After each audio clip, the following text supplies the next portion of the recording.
أعوذ بالله من الشيطان الرجيم. بسم الله الرحمن الرحيم. سبحانك لا علم لنا إلا ما علمتنا إنك أنت العليم الحكيم.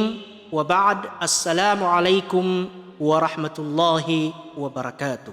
درسنا اليوم اللغة العربية o Arabic language ng ika-6 na baitang o grade 6. Ang paksa ng ating aralin ay an-nakiratu wal ma'rifa. Ano nga ba ang nakira at ano nga ba ang ma'rifa? Ngayon, alamin natin kung anong klaseng ism o pangalan ang nakira at anong klaseng pangalan naman o ism naman ang ma'rifa. Ito ang kaida ng dars natin ngayon. Al-qaida, al-ismu qismani, ma'rifatun wa nakira. Awalan, ta'rifun nakira. Ismun yadullu ala shay'in ghayru muayyanin.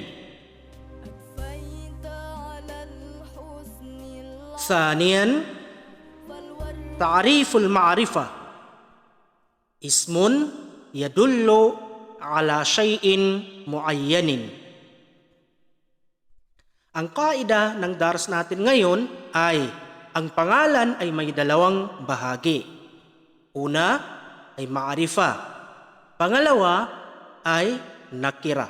Ngayon, alamin natin kung ano nga ba ang tinatawag na nakira o anong klaseng ism o pangalan ang nakira. Number 1, ang nakira ay isang kalima o salita na nagpapahiwatig ng isang ism o pangalan na hindi tiyak o hindi natin matukoy kaagad.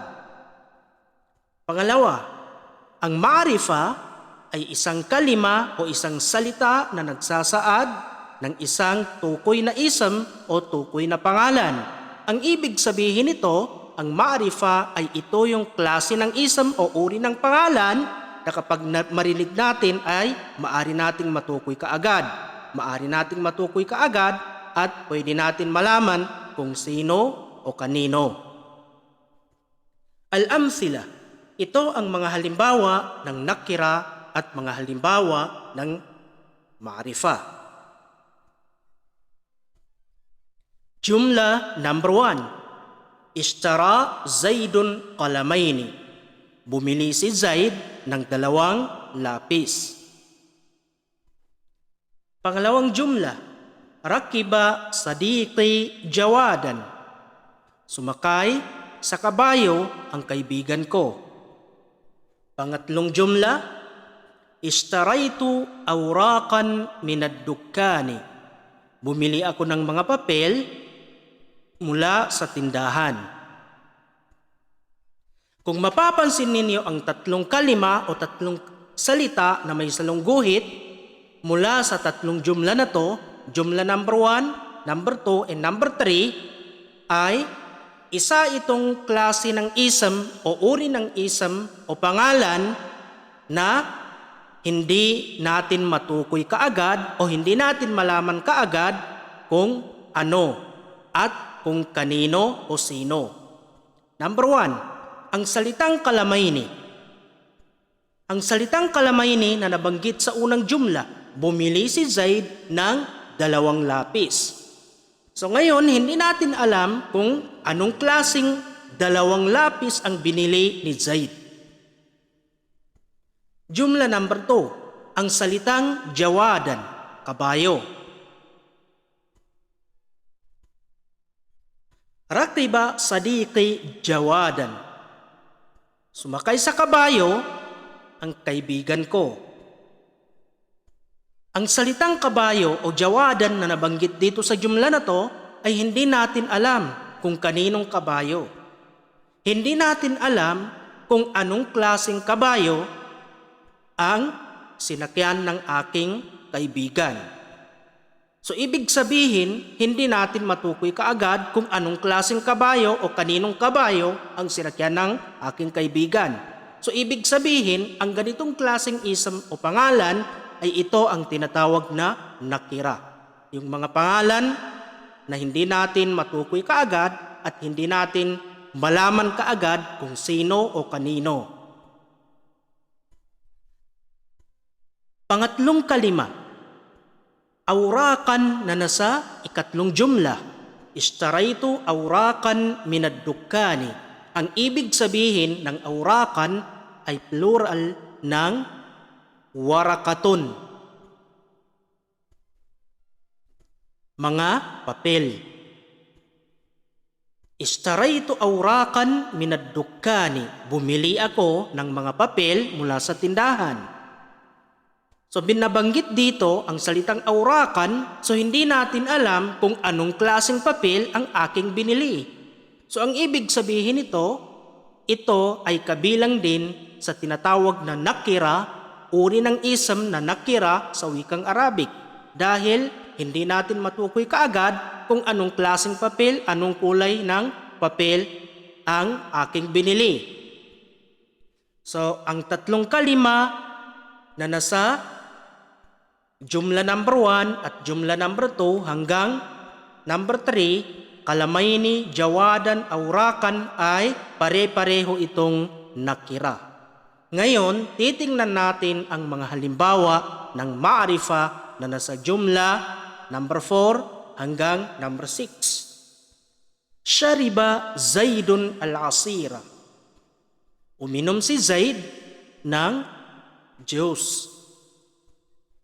Ang salitang Zaidun na may salungguhit sa jumla number 4 ay isa itong pangalan ng tao.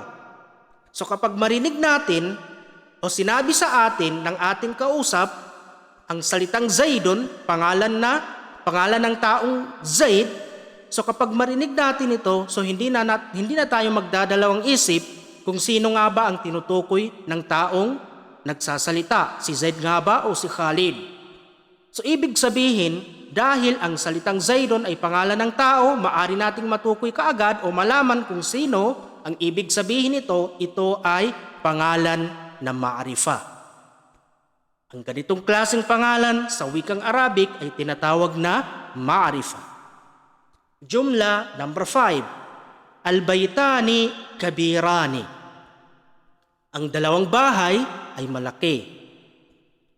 Ang ganitong klaseng ism, al-baytani, ito ang may salungguhit sa jumla number 5. Ang ganitong klaseng ism o pangalan nagsisimula sa alif lam, ang ibig sabihin ang ipinapahiwatig ng alif lam sa unahan ng salitang baytani ay ang tinutukoy ng taong nagsasalita na dalawang bahay ay dati nang alam ng kanyang kausap. Okay. Ang ibig sabihin ng alif lam na nasa unahan ng salitang al-baytani ay ipinapahiwatig nito na ang tinutukoy ng taong nagsasalita na dalawang bahay ay dati nang alam ng taong kaniyang kinakausap. So ibig sabihin, dahil alam ng kaniyang kausap ang binanggit niya na dalawang bahay o tinutukoy niya na dalawang bahay, kabilang din ito sa tinatawag na ma'arifa sa wikang Arabic. Jumla number 6. Ta'iba al-la'ibuna. Napagod ang mga manlalaro. Ganon din ang salitang al-la'ibuna. Ito ang may salungguhit sa jumla number 6. Ang salitang al-la'ibuna ay nagsisimula sa alif lam. Kung tatanggalin natin ang al sa unahan, maging laibuna, mga manlalaro. Pero ngayon, ang salitang al-laibuna ay nagsisimula ngayon sa alif lam. So ang ibig sabihin nito, ang tinutukoy ng taong nagsasalita na mga manlalaro ay dati nang alam o dati nang kilala ng kaniyang kinakausap. So yun ang ibig sabihin ng alif lam na nakalagay sa unahan ng al-laibuna.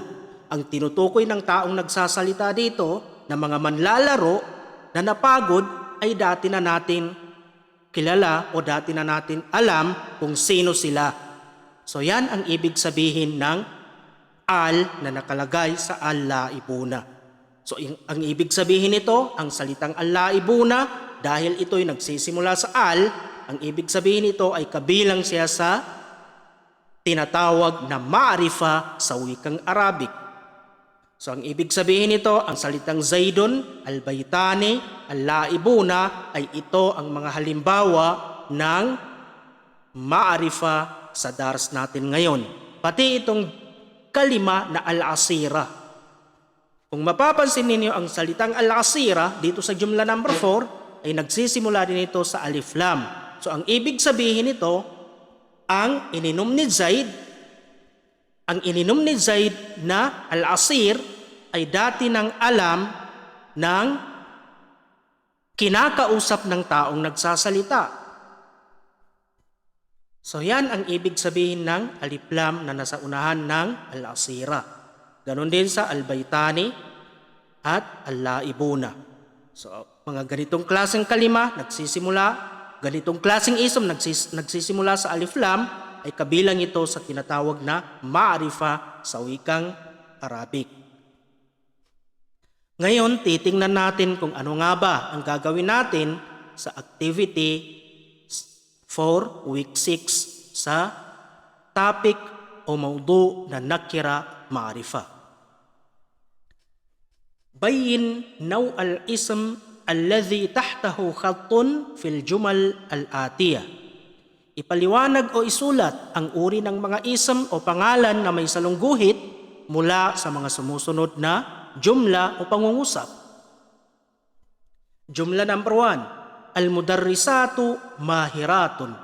Ang gagawin natin dito, so kailangan natin ma-identify kung anong klaseng ism ang al-mudarrisatu na may salungguhit sa jumla number 1. Kung ito ay nakira, isulat natin ang nakira. Kung ito ay ma'rifa, isulat natin ang ma'rifa bilang sagot. Jumla number 2, ishtara Zaidun aklaman. Ang may salungguhit sa jumla na to ay salitang aklaman. So isulat natin ang sagot dito. So kailangan natin matukoy kung ano ito. Ito ay nakira o ma'rifa. Jumla number 3, ra'aytu waladan fit tariqi. Ang may salungguhit sa jumla number 3 ay salitang waladan. So ganun din ang gagawin natin dito. So kailangan natin ito matukoy o malaman kung anong klaseng ism ang waladan. Ito ba ay nakira o ma'rifa? Jumla number 4, al-buyutu kabiratun. Ang may salungguhit sa jumla number 4 ay salitang al-buyutu. Number 5, akala al-waladu mauzan. Ang may salungguhit sa jumla na to ay salitang al-waladu. Number 6, shariba Zaidun kahwatan. Ang may salungguhit dito ay salitang kahwatan. Jumla number 7, yaskunu Khalidun fi kutabato. Yaskunu Khalidun fi kutabato. Ang may salungguhit sa jumla na to ay salitang kutabato o pangalan ng lugar. Number 8, mazzaka Muhammadun al-waraka. Ang may salungguhit dito ay kalima o salitang al-waraka. Ra'aytu as-sayyarata. Ang may salungguhit dito ay salitang as-sayyarata. Number 10, ra'aytu sayyaratan. Ang may salungguhit sa jumla number 10 ay salitang sayyaratan. So kailangan natin matukoy o malaman kung anong klaseng ism ang kalima na may salungguhit mula sa 10 jumla na to. From jumla number 1 hanggang jumla number 10. So yan ang activity natin for week 6. So lahat ng sagot, kailangan natin isulat sa letrang Arabic. So hanggang dito na lamang ang dars natin. Kung meron kayong mga katanungan, so maaari niyong i-comment sa baba o maaari kayong mag-PM sa akin. So ngayon, basahin natin ang Kafaratul Majlis. Subhanakallahumma bihamdik. Ashhadu an la ilaha illa anta astaghfiruka wa atubu ilaik. Wassalamu alaikum warahmatullahi wabarakatuh.